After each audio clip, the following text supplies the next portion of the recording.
Hello and welcome to another episode of the Manufacturing Leaders Podcast, brought to you by me, Mark Bracknell, and Theo James Recruitment.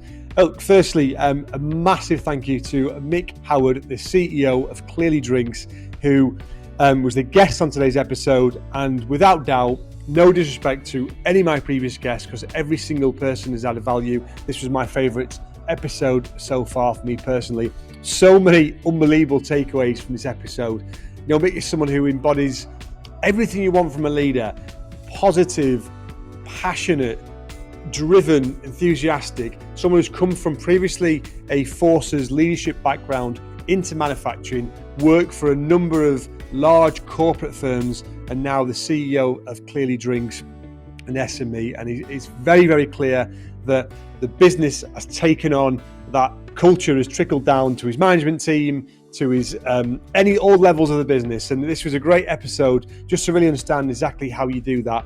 We talk about in depth about the forces and the importance of people from the forces, that link that is still needed to make manufacturing and just general society better, and be able to people coming out of a forces background to make that transition easier.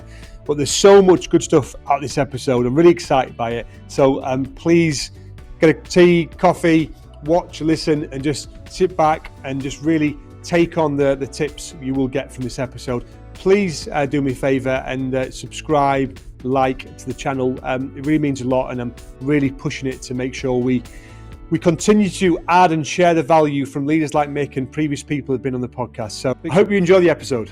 Excellent. So a warm welcome this morning to Mick Howard, who's the CEO of Clearly Drinks, and I've been really looking forward to this one. Really looking forward to a very well-respected man in the industry. So a humble man, so you won't admit that, but really well-respected. So welcome, Mick. How are you? How are we doing? Yeah, I'm good, Mark. I'm good. Sun's shining. Sales are good. What more could you wish for? Absolutely. Yeah, everything's good in the world. Good, man. Excellent. Not today, anyway. Exactly that. I always kick up the podcast with the same question, which is, what does it mean to you to be a leader? It's an absolute privilege, right? It's something that should never be abused. But throughout your career, you tend to see a number of times that position being abused. You've got the opportunity to help influence and shape individuals and their futures and be a part of their future. And that's really important.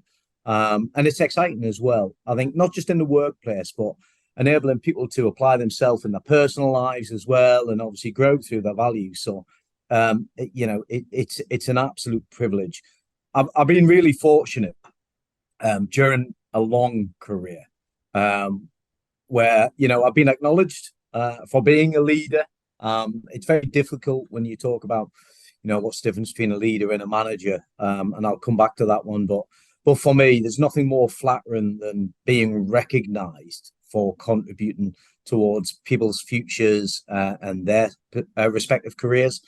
I was actually I was awarded with most inspirational leader during my time with Carlsberg, and that was in the group. So that was way back in 2007. But it was really flattering, and that was I guess voted for by the troops, and it meant so much to me. It was quite a major accolade, and there was quite a big event, and I had to go into Copenhagen, the headquarters, and they didn't stick a medal on me. But they put a few quid in the bank account, and slap the back. But it was really, really flattering. And I'm also an honorary chief of Botswana, which is something. Yeah. So during my travels, I worked for a company, SAB Miller, and I was based in Johannesburg for about 4 years, between 2011 to 2015, and I was responsible for a number of countries in the southern region.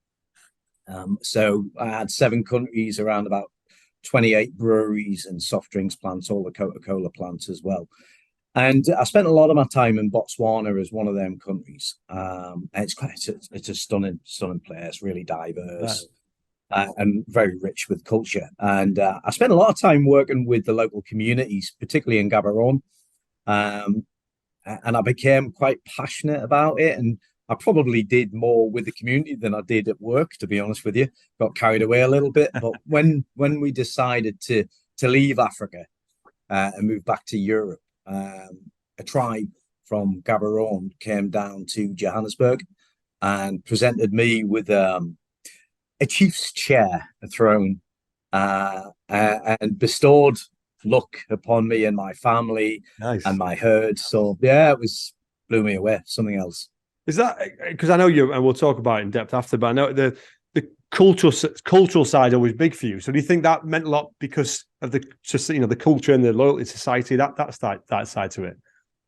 Yeah, absolutely. I think it's about being genuine, and it's about being, I guess, affiliative, wanting to be part of something bigger and actually playing your part to be Yeah. part of that bigger picture as well. So my job goes beyond what I do, in the office or in the workplace, and I feel that because of that privilege of being a leader, you should take full advantage of that and do as much as you can to play your part.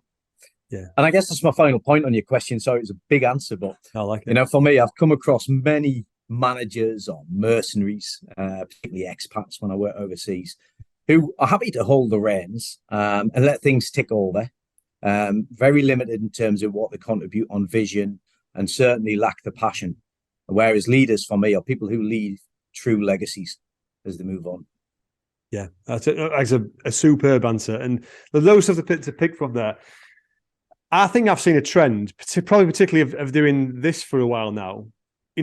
I probably say I pick the leaders I want to interview to some extent, but I guess I probably wouldn't have people on here who I didn't share the same viewpoint. So maybe that's something I could do.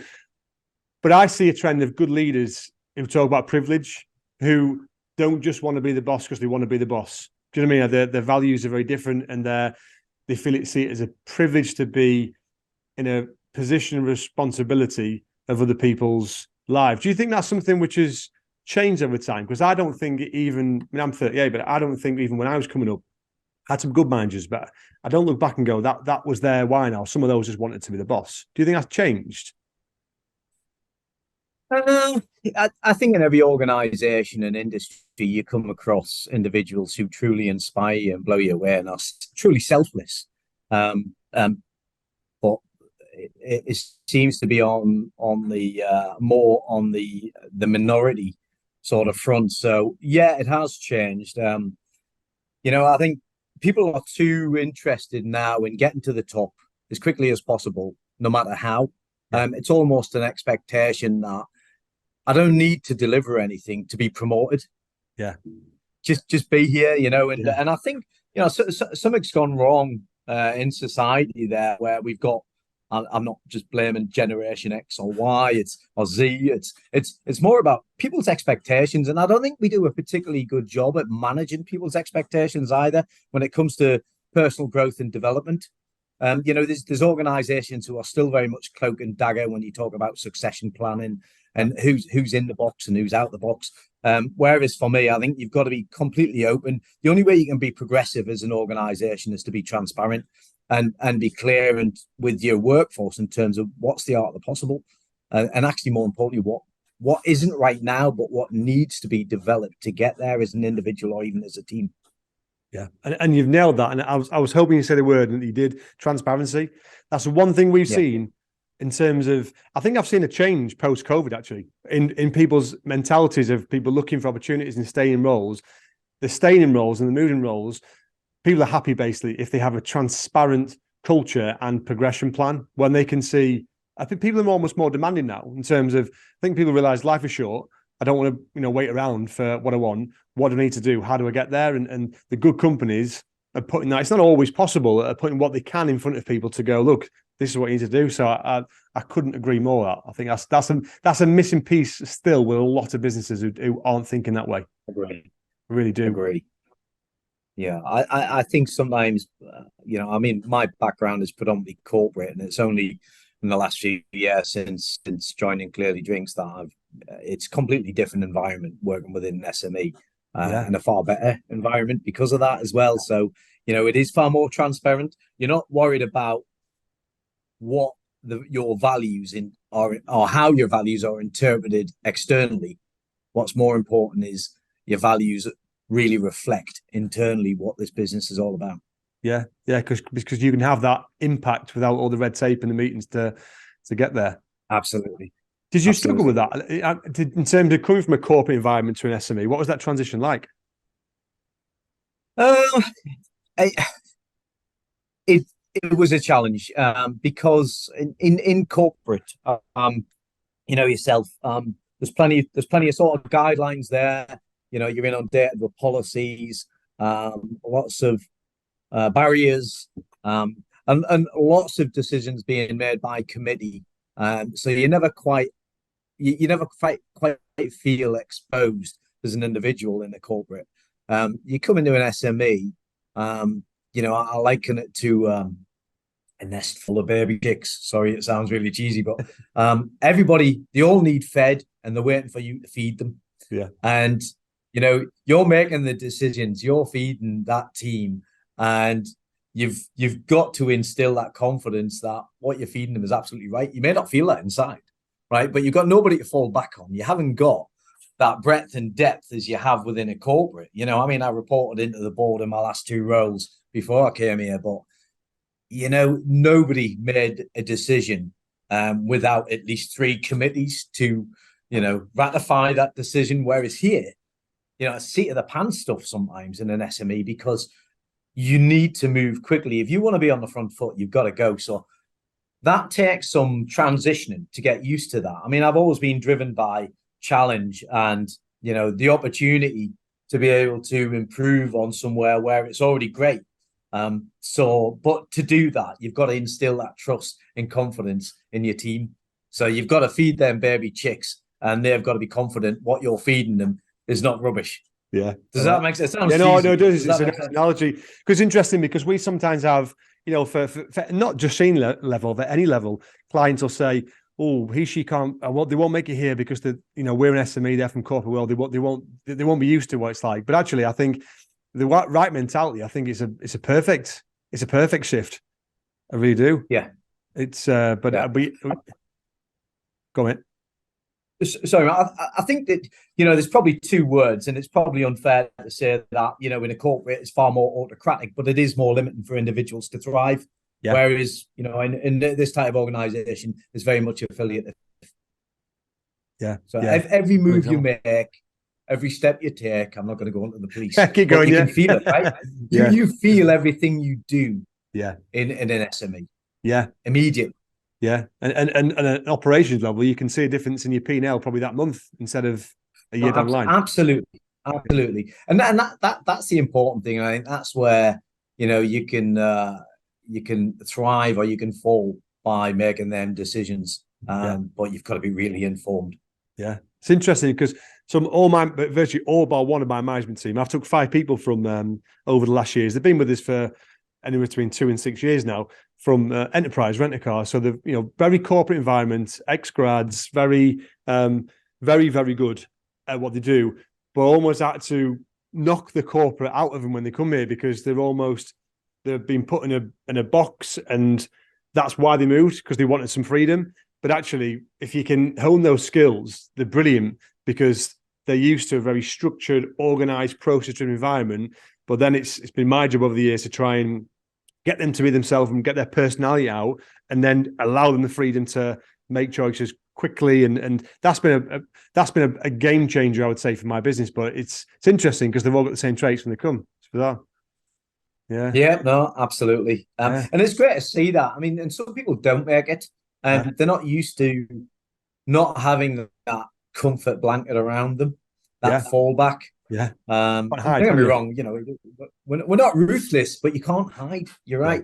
Yeah. You've got to add value. You've got to add value. Yeah, 100%. The other point I've mentioned as well is it links in quite nicely, because I had this conversation last week, and you mentioned, obviously, when you're a leader, you got the accolades, quite rightly so, for the work you've done. It's almost a lonely place. It is a lonely place at the top sometimes, and our job is to build people up and tell them they've done a good job. But it's very rare you get that back as a leader sometimes. I had a conversation with one of the staff. I said, sometimes it'd be nice to know I've done a good job. Do you know what I mean? Because shouldn't be the case, but you go through your career almost being promoted. So you're being told you're doing a good job, and suddenly you're in the position where you're not. So that must have been a great feeling for you to have that, and know that all the work you put in is being recognised, because that's the big word, I would say, that often isn't spoken about. No, absolutely. I think when I look back at my career and them achievements, to have been recognised for them, you couldn't ask.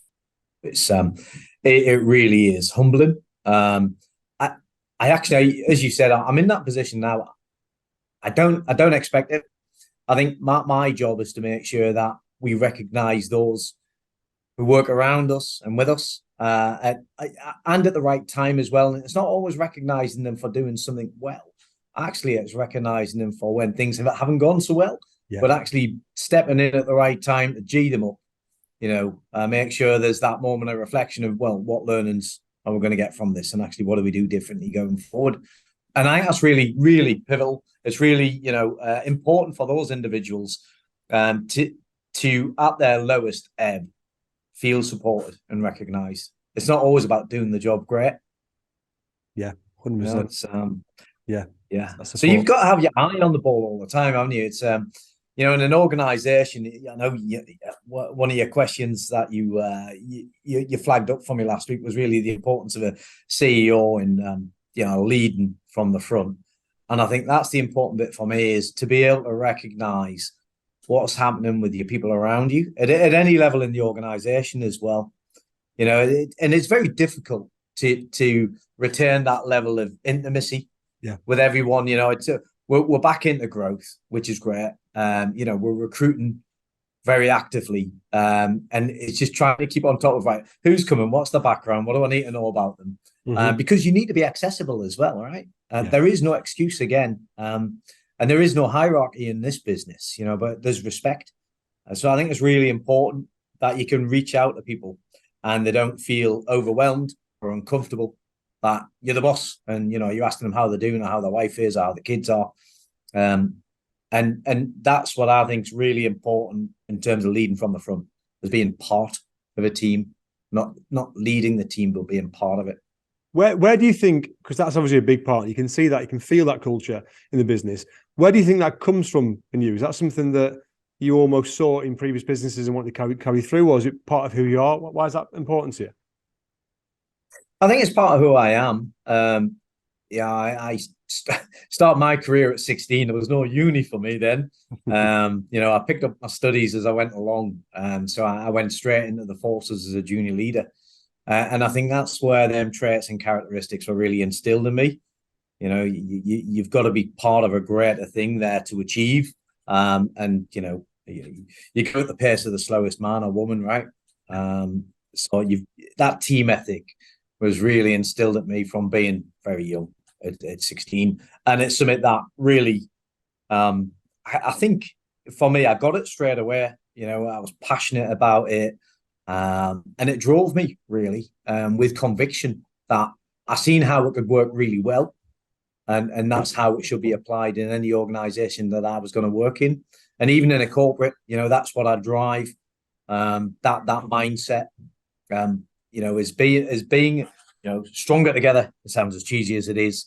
But that's what I'm passionate about. That's what I believe in. What's the best way? Because I think I completely agree. I couldn't agree more. Some businesses don't have that culture now, and maybe strive to get it, maybe want to have that, and they might have done employee engagement surveys, and that isn't the case. How do businesses start on that journey? I think it comes from the top. But, if you walked into an organization now and you were selected because of the values you had, but they just don't have that culture, what would be the first thing you would do, would you say? Well, it's interesting. I think, whatever or however you define your culture, it has to be authentic, and it has to really reflect, maybe it's not where you are at that moment in time, but where you see it. And it starts with your people again.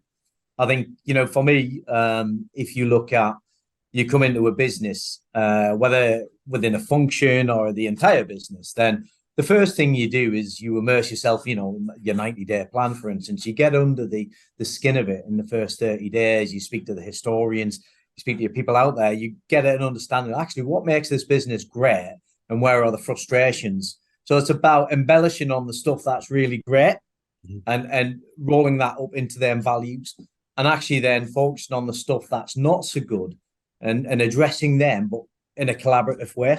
Yeah. And that's what I've always done.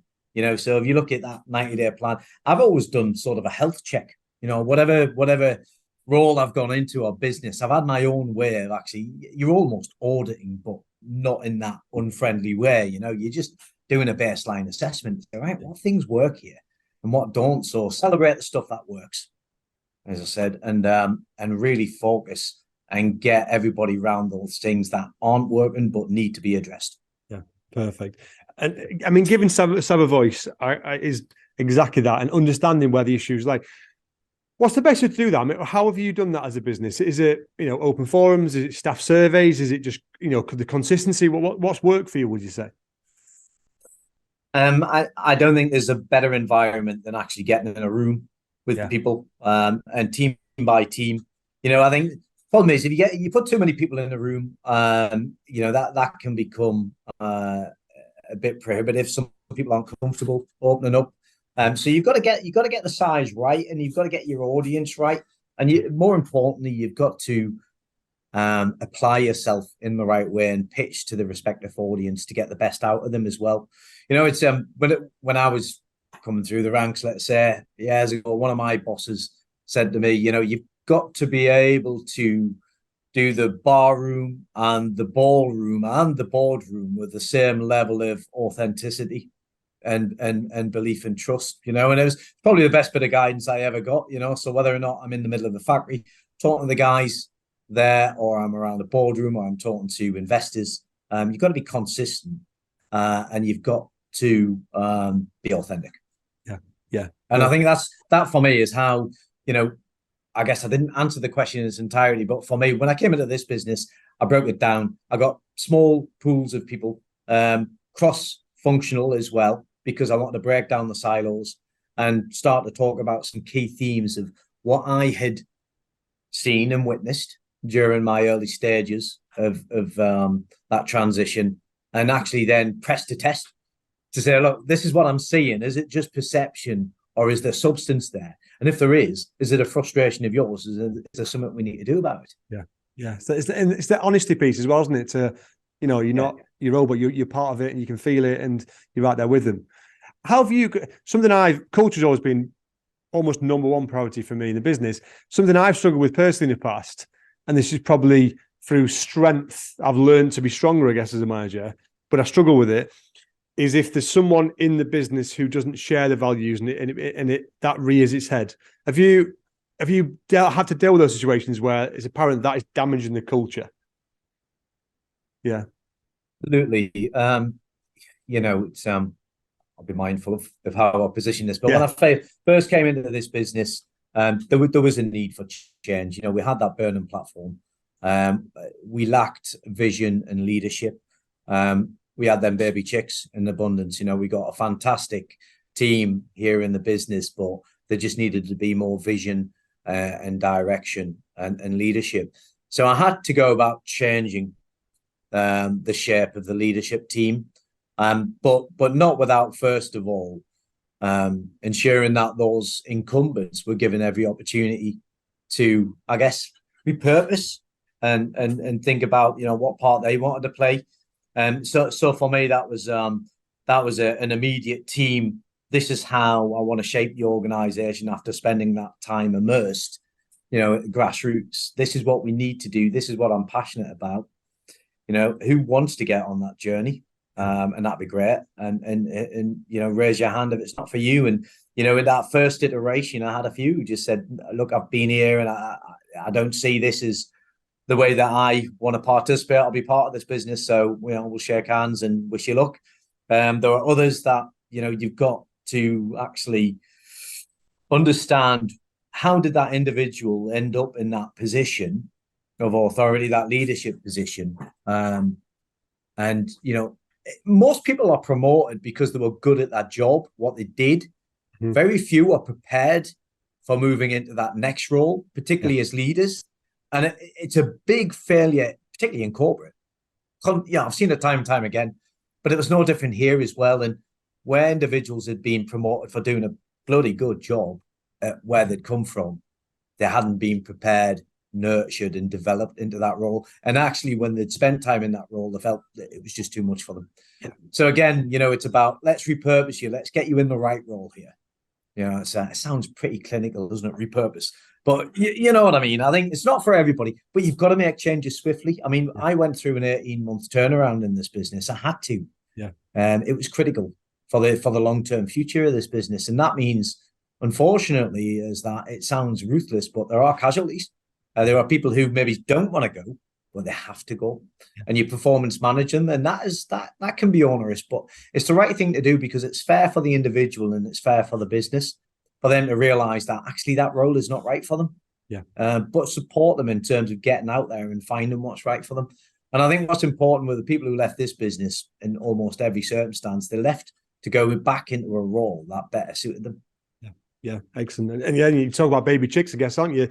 Your responsibility is to feed those baby chicks that want feeding. If there's something that's hindering that, then it's the importance has got to go with them. Well, you reap what you sow. Yeah. You reap what you sow. Mm-hmm. Yeah. Don't complain if you're leaving the problem there. Yeah. Mm-hmm. Yeah. Yeah. Interesting. I think that I'd like to talk about the forces background because I think that's really important. Massive advocate, and we've recently signed the Forces Covenant, which I'm really proud to do, and I think I'm really passionate about, and I think it's a perfect link. I think forces to manufacturing for a breadth of roles in manufacturing is brilliant. I think more can be done. Was that something you always wanted to do then? Forces, you fell into it, or was that sort of the family way? Or what? No, it's my granddad was called my pop. He was my pop, right? And he was just the biggest hero, but the most unassuming guy in the world. He's the guy who spent, from 1939 through to 1946, because he served his last days in Burma. So when he came back, he took his uniform and his medals, took them in the back garden and burnt them, and never spoke a word again. But yeah, and it was very difficult to get anything out of him. As I grew up in the 70s as a young child, I'd look at him at all and I'd try and get stories out of what happened in Burma and such like, and he really wouldn't tell me. But for me, there was just more about it because he wouldn't tell me. It's like, wow, this is. So, but that was it. I sort of set my heart on a 13-year-old that I wanted to go on the forces. By hook or by crook, that's where I was going. And I went to the Army Careers Office in Newcastle at Ridley Place. And that was in 1983, actually, the end of 83, and they told me to come back in 84 because I was too young. And I went back in 84, and there were three. Well, there was a plethora of jobs, of course, in the army, but I don't know if you remember the Paras had been on the telly. Maybe it's a bit too young, Mark, for you, but there'd been a program on about Paras just after the Falklands in 1983, and I was like, well, that's what I'm going to do. I'm just going to go on the Paras. Don't care about anything else. And obviously, I was still focusing on my schooling and trying to do the best I could. But gradually over time, I just wanted to get that uniform on and get in. So I get to Ridley Place. I swear my oath of allegiance to the Queen in 1984, and I go off to Sutton Coldfield and I do the couple of days training. And then at the end, they tell you what you can or cannot do. And I basically had every opportunity open to me. I was really fortunate, as going in as junior soldier at the time. And then I was offered this junior leadership program whereby I'd then go into the Royal Signals Telecoms after that. And that's what it appealed to me more so because I could get in quicker, right? So it wasn't about the job. It was just being able to get in as quick as possible. So I went in at the beginning of September 1985. I'd barely just turned 16. I'd done a few months on boat repairs on a yacht scheme before then, but I was just desperate to get in there, and that was it. So I did a 26-week course on junior leadership, which was pretty tough at the time. We started with 76 of us, and 19 of us finished that. Really? It was pretty. I mean, you're young kids, right? And it's a massive. You talk about a culture shock. It's a massive shock. No TV, no radio, nothing until you're badged. So it was a massive transformation for me.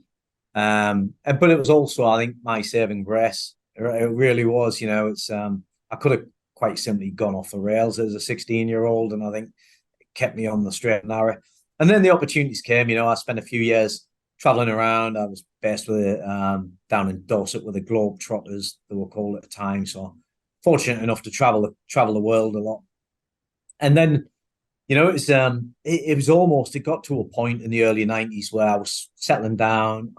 It's my 30th wedding anniversary on the 5th of June. So I'd sort of just met my wife and I was all starry eyed and, and we wanted to settle down, and the divorce rate in the British forces was shocking at the time. So I thought, if I'm going to make a future for ourselves, it's either soldier on and do 22, which is great, or get out and start again.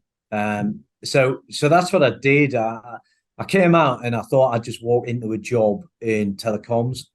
And of course, this is 1992. So the world was upside down again, just gone through another recession, just come at the end of the Gulf War and everything. And BT were cutting their numbers. I'd been offered a job at Pace Telecom, and I turned up on day one down in Bradford, and they said, "We haven't got a job for you anymore, son." And it's like, whoa. And so I sort of by accident fell into manufacturing. I ended up working at Glaxo or Synpac Pharmaceuticals. I had to go back up in the Northeast, which I didn't think I was going to. I thought I was going to settle in Yorkshire, and I ended up going back up the Northeast, back up to the hometown, and worked for Glaxo for a good 7 or 8 years, which was great. Yeah. What was that? Was that a difficult transition again then? Suddenly you talk about, no TV, suddenly this. Yeah. Shocking. Yeah. It's honestly, you can't even begin to comprehend the change that servicemen and women go through after spending time in the forces, until you go through it yourself. And I think it's great today that there's a lot more support out there, charities or otherwise. And they weren't there. We didn't have the Armed Forces Covenant. Yeah, we still had British Legion and SAFA, but there was nothing else. So you almost felt as if you'd been left to your own devices. Yeah. And it was very, very challenging from a mental health point of view to transition. Yeah. It's all I'd known. Yeah. I'd gone in from a 16-year-old boy and I'd been completely indoctrinated, I guess, So yeah, of course. I had that security of being part of a team, part of a family in the forces, everything I experienced, that somebody was there for me, and to come out of that and again be exposed, a bit like coming from a corporate into an SME, I guess. Bit more extreme, but it's scary stuff. Yeah. It's scary stuff, and no matter what you think you're going to do as you're leading up to them days before you leave the forces, it's nothing like that when you walk out. And it can be a very lonely place. Yeah, but it's interesting because when we attended the Armed Forces event, they invited us to, I was speaking to the chap there, and I said, have you seen a shift in terms of the culture on the mental health side? And he said we have. He said, for years gone by, it was almost like it wasn't talked about. That was a weakness. There's a weakness, and you couldn't talk about it. And now that has started to, and it has flipped, which you said, that has helped people transition more. And like you say, the support's there. But I imagine there was nothing there when you came out for that type of stuff. Nothing.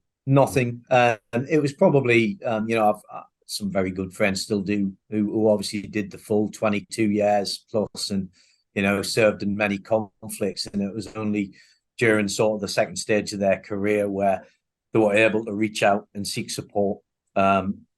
So that sort of happened for me, probably towards the late 90s, where there was a realization that, these boys and girls need help, they need support, and things changed dramatically. Yeah. I'm pleased to say, and I think when I talk to,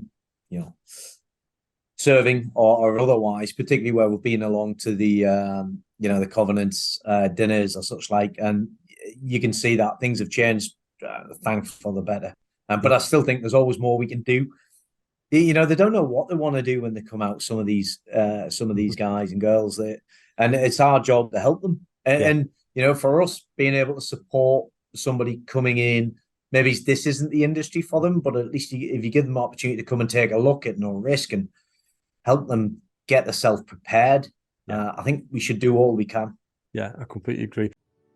Apologies for interrupting this podcast for a very quick 30-second pitch of my business. Theo James are a specialist manufacturing and engineering recruitment search firm based in Seaham in the Northeast.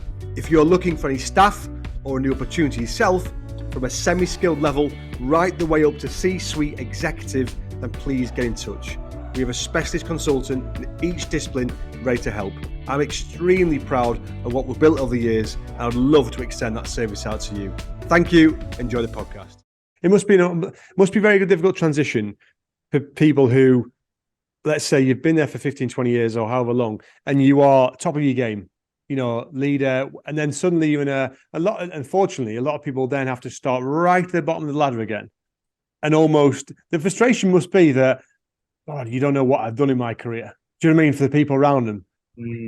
That must be I agree. Yeah, I think, the build up, as you said, over a period of time. And it's not about status with them. It's like, there's that bit where it's a sense of achievement. Yeah, exactly. And, no matter where they've ended up at the end of that career, it's like the slate's wiped clean and they're starting from scratch. And there's a lack of respect, I think, there. And, because I think a lot of everyday people can't resonate with what they've gone through, but also what they've had to do to achieve where they've gotten to, and it's not ignorance. It's not about that. But I still don't think we educate enough. I think if you go to the US, and you take your kids or whatever, and you stand up in SeaWorld, and they really celebrate their forces. Yeah. They make a big deal of it. And I think we're catching up. Yeah. But we're still way behind, right? 100%. There's the unemployment rates, the homeless rates, that sort of stuff. It's still a big problem. It is. It is. Yeah. I still think the awareness piece is a big one for me. I mean, even I recruited maintenance engineers for probably 8-9 years, and I must have placed maybe 100 engineers from the forces. And however, there was still almost, I wouldn't say 50-50, but there was probably still about a 30%, and still is, where the first conversation we have is, particularly a market like this, take maintenance as a key one now, where really difficult to find, really competitive.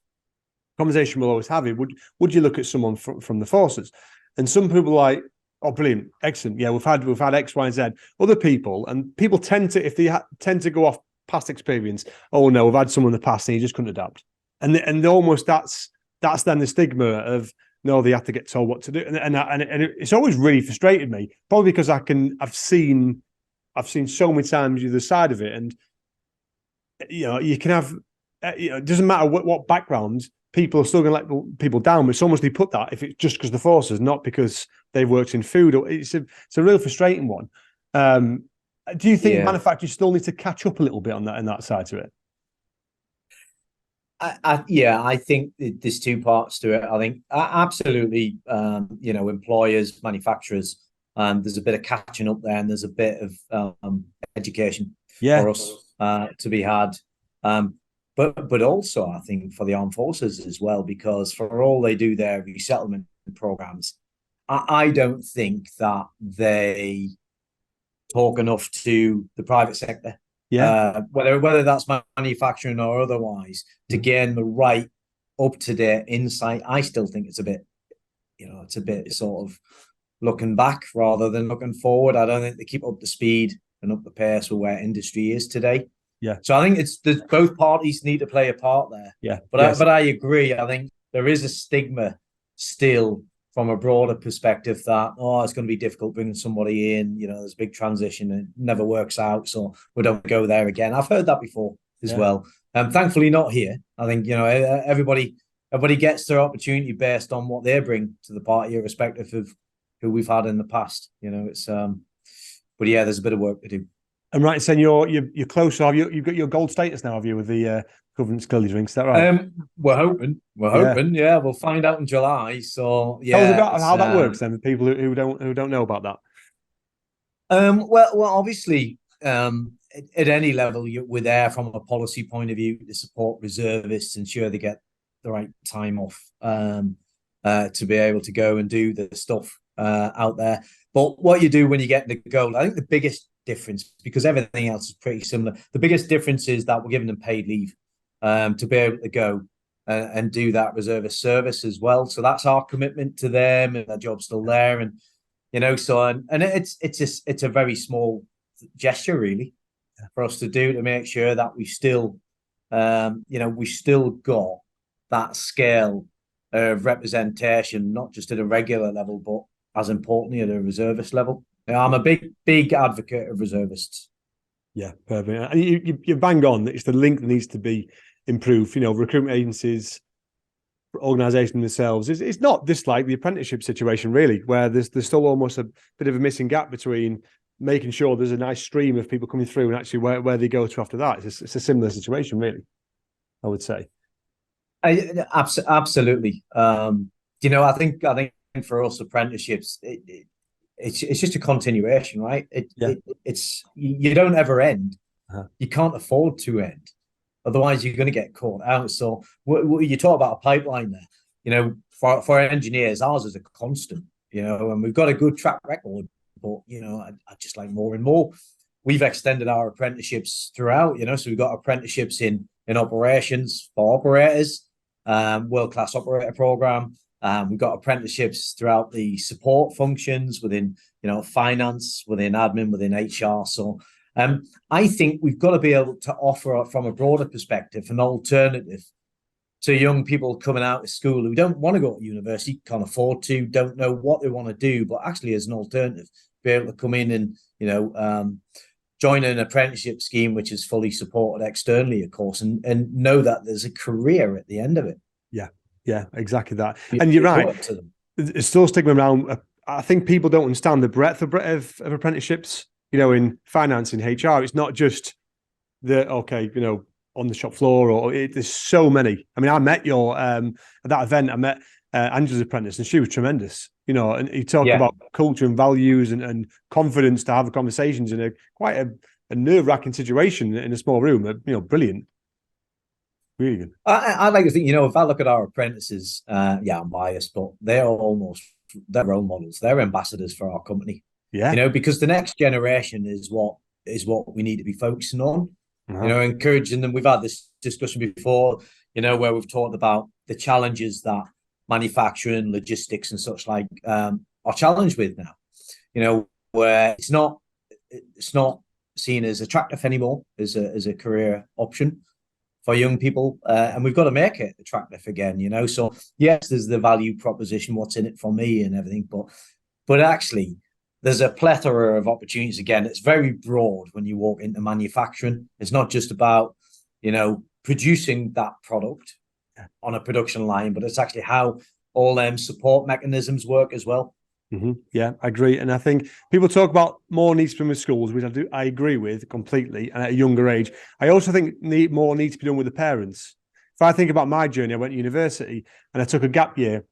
And I wasn't sure what I was going to do in that gap year. I just wanted to work and then see what happens. But I'm glad they did. But the pressure I got from my parents to go to university after was pretty high, because they had, or my mum had, my sister had.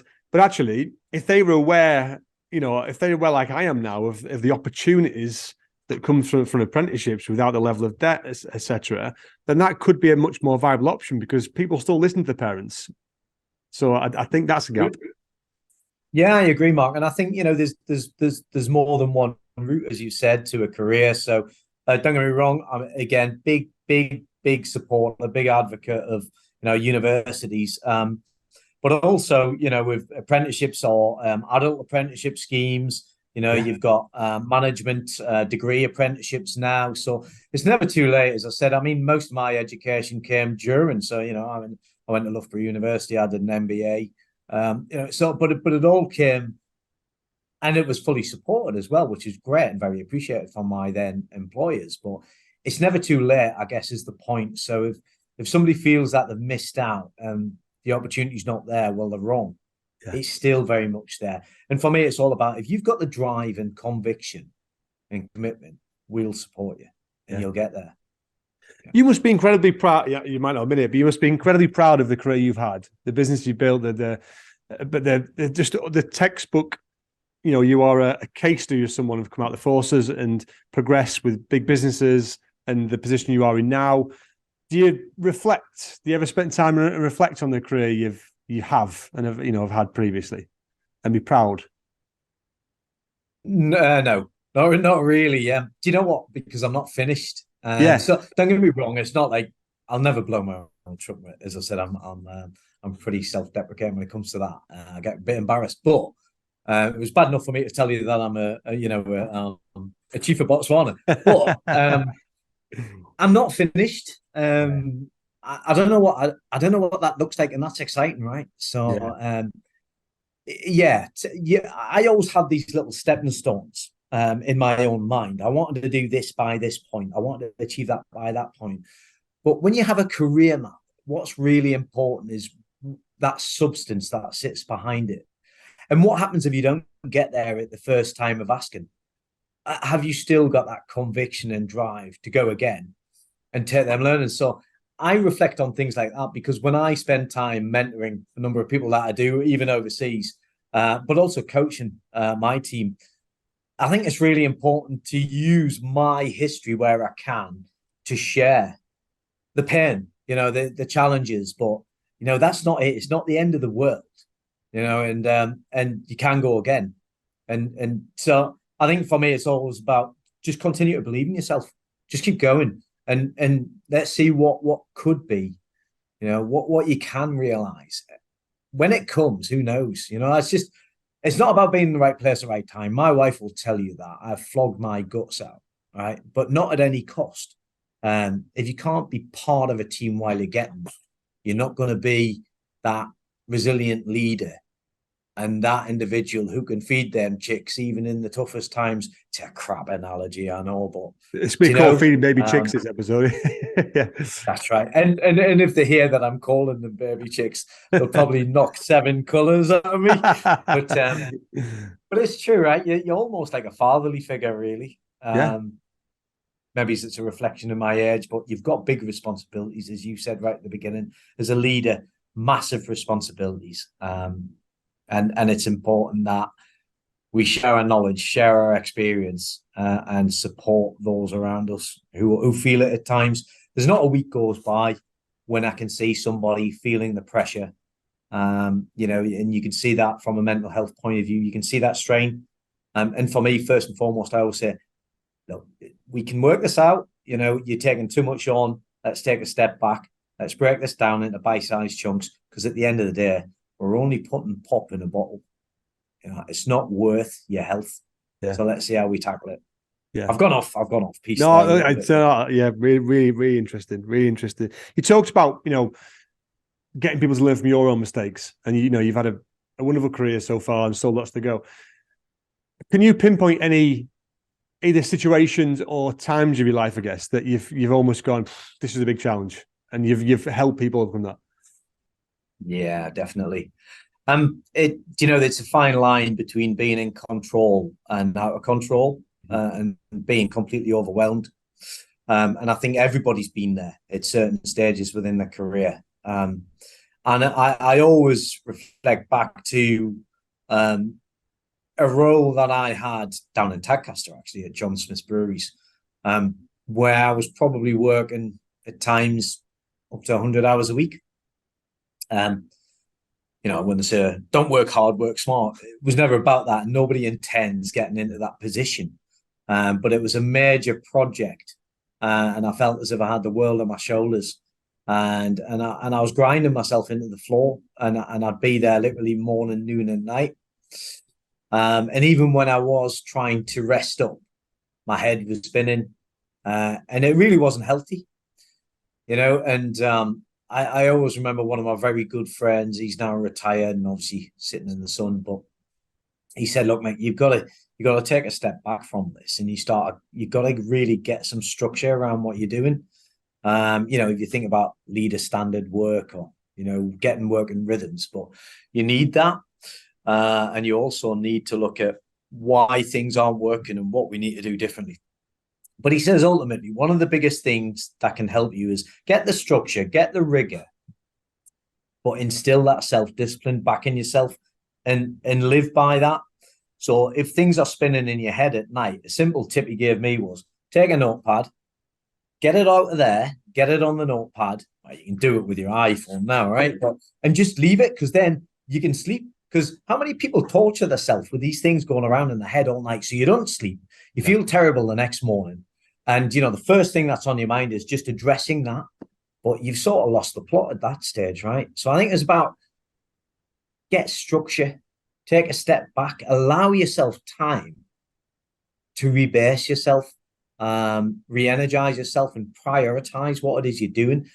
And when you make that mental list or that list of every day what you need to do, make sure the stuff that's at the bottom is the stuff that actually, if it slipped a day, you're not going to lose any sleep.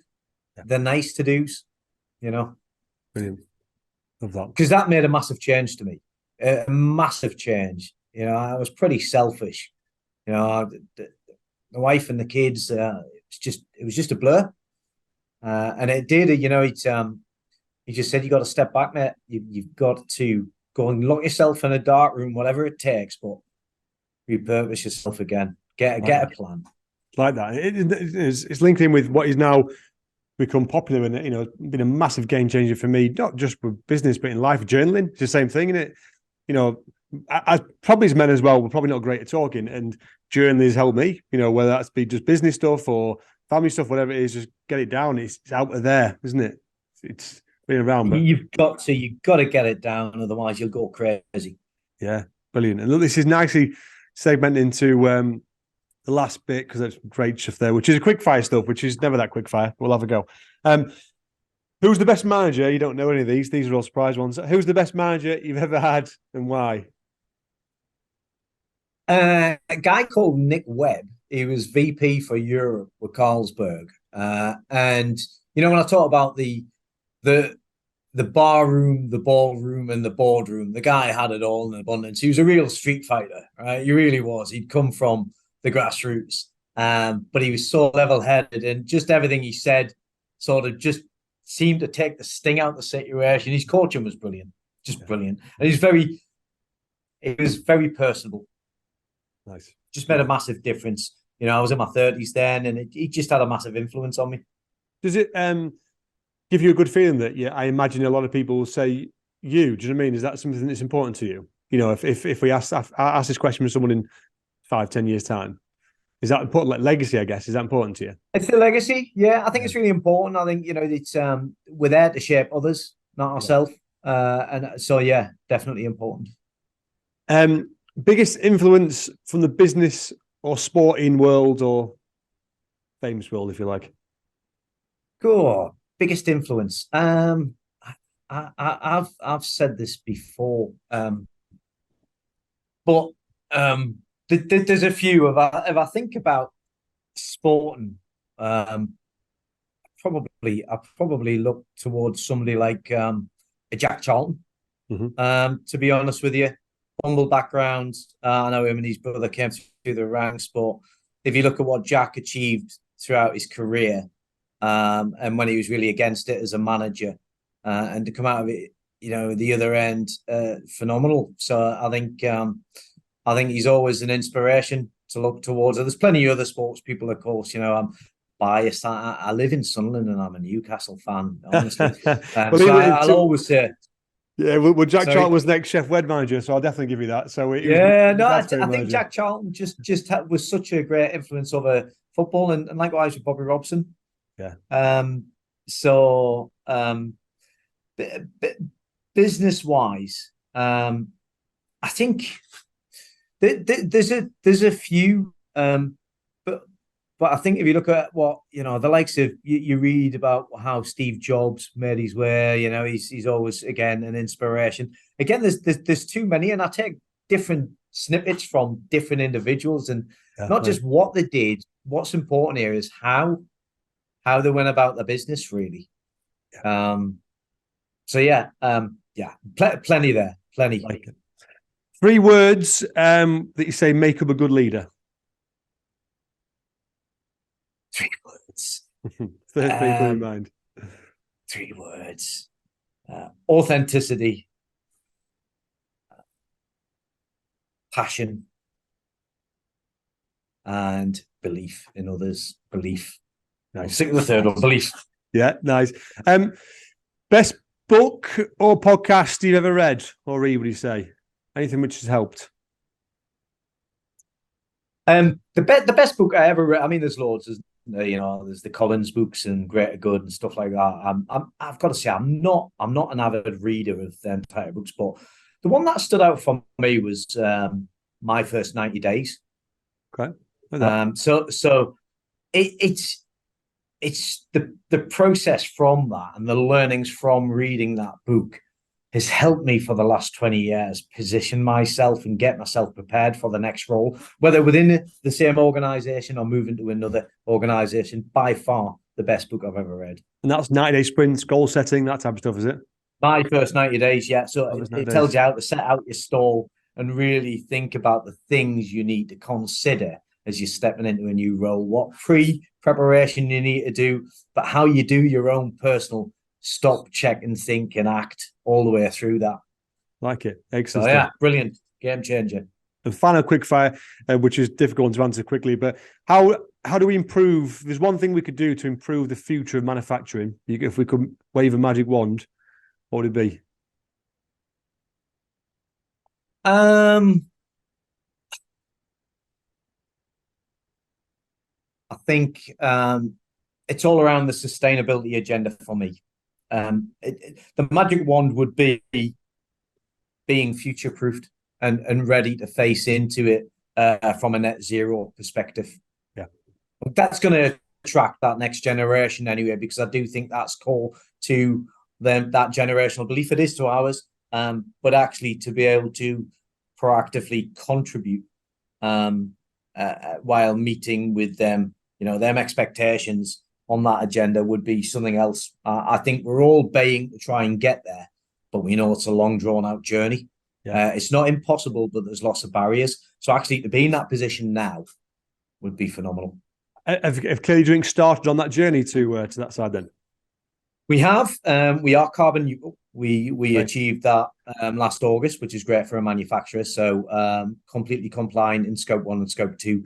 The tricky bit now is that final stage to net zero. So, our plan runs through to 2035. Seems a long way off, but not so much. There's quite a significant number of initiatives that we need to achieve on the way. But the biggest challenge on Scope 3 is you can't go it alone. You've got to work with your suppliers and your customers, and they equally need to be compliant as well. Yeah. So it is a real challenge, as I said. So I think for me, to be there now would be phenomenal. But you know what? We're just going to have to get our head down and get moving with it. I've got a first ever roundtable event tomorrow, and that's on the agenda. So it'd be interesting to see where people are at with that journey and what they're doing, because I agree it's very difficult to navigate. But by the sounds of it, people are starting to have some real wins off the back of it so far. So excellent stuff. And sort of plans next 12, 18 months for Clear Drinks. What's on the agenda? It's interesting because obviously having gone through a couple of years of pandemic, we invested, we took a risk and we made a major investment here on a new can line facility. So it was a brownfield project here, which has helped us further diversify in our portfolio. Going forward, what we're doing right now is we're working with a global OEM, and we're looking at what the art of the possible is for the business. So we've got a technical master plan on the way. It's the blueprint for the future, and it gives us absolute clarity in terms of which direction this business should go and can achieve over the coming years. So it goes beyond year 5, it goes beyond year 10. We're looking at year 15. So, we've got the strategy between now and 2027, 2028. Obviously, the first 3 years are more or less locked down, but it's continuing to grow, really. We're through, I'm not going to say we're through the financial crisis, but at least we're far more resilient and know what we're facing into now. And that's really helped to get some form of balance back into the organization. So now it's about growing, continuing to drive the growth agenda over the next couple of years. Get the business in that position which we aspire to be anyway, because we do contract manufacturing for a number of,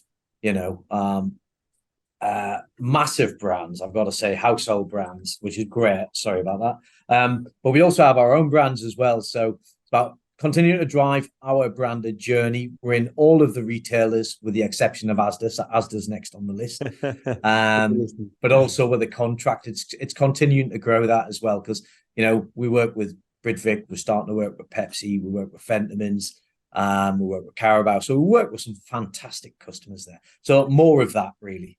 Yeah, exciting stuff. And look, it's outside looking in, tremendous. And pretty much everything you embody as a leader, you can see is trickle through to the culture of the business. And you know what, that is never, ever been more important than it is now, I think, because people, when they're starting to look for opportunities in companies, they're looking at culture, they're looking at leaders, they're looking at progression plans, they want to be part of something which is adding value. Doesn't necessarily have to be the product that they're manufacturing. It's just that is the business, are people happy? So look, this has been tremendous, Mick. The lessons from this, I always learn something from every episode, and I think this one we're very like-minded, but I've just learned so much about the importance of being a leader. And actually, sometimes this one particularly, I get a fiery belly going, you know what, it is such a privilege to be a leader, in terms of to grow business and bring people into a business and be such an important, scary, right? Being an important part of their future, but it's a real privilege. So thank you very much. It's been great.